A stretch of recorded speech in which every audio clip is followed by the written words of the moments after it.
ঐতিহাসিক নিদর্শন হিসেবে ইতিহাসের সাক্ষী হয়ে দাঁড়িয়ে আছে রোয়ালবাড়ি দুর্গ। এই দুর্গ দেখতে দূর দূরান্ত থেকে মানুষ ছুটে আসে, তবে এখানে যাওয়ার জন্য নেই যাতায়াতের তেমন কোনো সুবিধা, নেই কোনো ইতিহাস ঐতিহ্য সংক্রান্ত তথ্য সম্বলিত কোনো বোর্ড। প্রত্নতত্ত্ব বিভাগ থেকে পাহারাদার নিয়োগ দিলেও অন্যান্য সুবিধা না থাকায় ভোগান্তির শিকার হন ভ্রমণ পিপাসুরা। তবে জেলা প্রশাসক জানান, এই ঐতিহাসিক নিদর্শন ধরে রাখতে এবং পর্যটনের আকর্ষণ বাড়াতে নেওয়া হবে সকল ধরনের উদ্যোগ। নেত্রকোনা জেলার কেন্দুয়া উপজেলার রোয়ালবাড়ি ইউনিয়নের রোয়ালবাড়ি দুর্গের ইতিহাস নিয়ে রয়েছে নানান মত।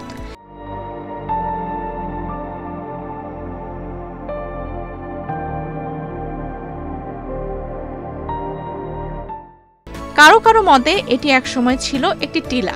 এ সকল টিলার খবর বিভিন্নভাবে প্রচার হলে প্রত্নতত্ত্ব বিভাগ এখানে খনন করে।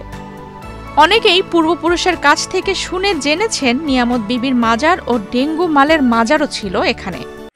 আমরা যেটা জানি বারোদুয়ারি মসজিদ হিসাবে নাম ডাকতো, আসলে মসজিদ কিন্তু মাটির নিচে ছিল। এটা পরে বাংলাদেশ সরকার প্রত্নতত্ত্ব বিভাগ থেকে খনন করছে। খনন করার পরে যেভাবে বলছিল এইভাবেই মসজিদ মাপ জুহে টিকটিক হয়েছে এবং পাওয়া গেছে। মোহন বিদ্যমান 4টে মেহরাব আছে, পাথরের টনি আছে, নকশি করা ইট আছে, ওয়াল সাইড ইটে ঘেরাও ছিল, সমস্ত ইটেই ভরা। এখন আমরা ইটে জাঙ্গাল করতে পারি, জাঙ্গালে শালি ফরাই। এই বেতাই নদী আমরা শুরু থেকেই শুনতেছি, শুরু তৈরি আমরা শোনা কথা।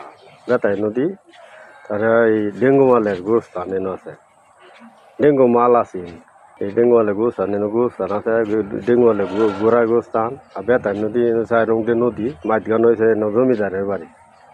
যারা শুনতেছি অনেক আগে তৈরি এই জমিদারের বাড়ি, এটা মাতৃস্থল। রোয়ালবাড়ি দুর্গটি রক্ষণাবেক্ষণ সহ মানুষের যাতায়াতের জন্য রাস্তা, বসার স্থান, পানি খাওয়ার সুব্যবস্থা, নিরাপত্তা সহ কিছু উদ্যোগ নিলেও এখনও ভ্রমণ পিপাসুরা নানা ভোগান্তির শিকার হন। দ্রুত উন্নত যোগাযোগ সহ দুর্গটি পর্যটক বান্ধব করার দাবি স্থানীয়দের।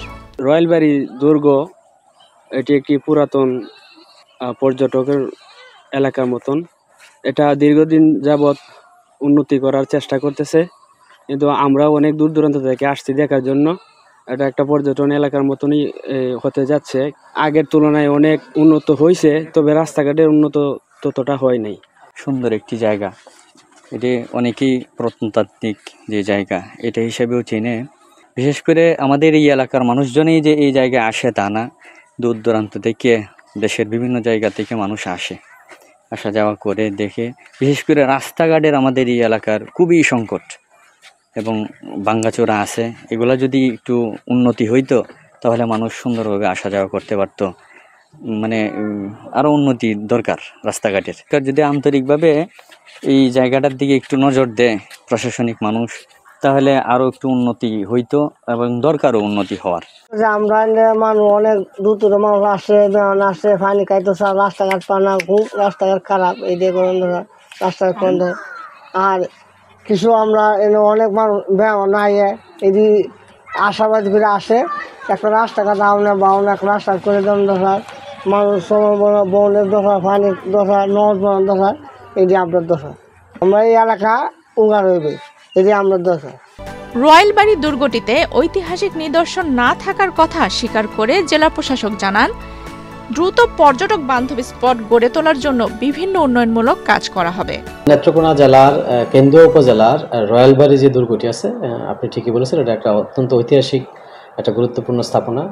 আমরা যতটুকু জানতে পেরেছি এটা সম্ভবত ঈশাখার আমলের একটা স্থাপনা দুর্গ।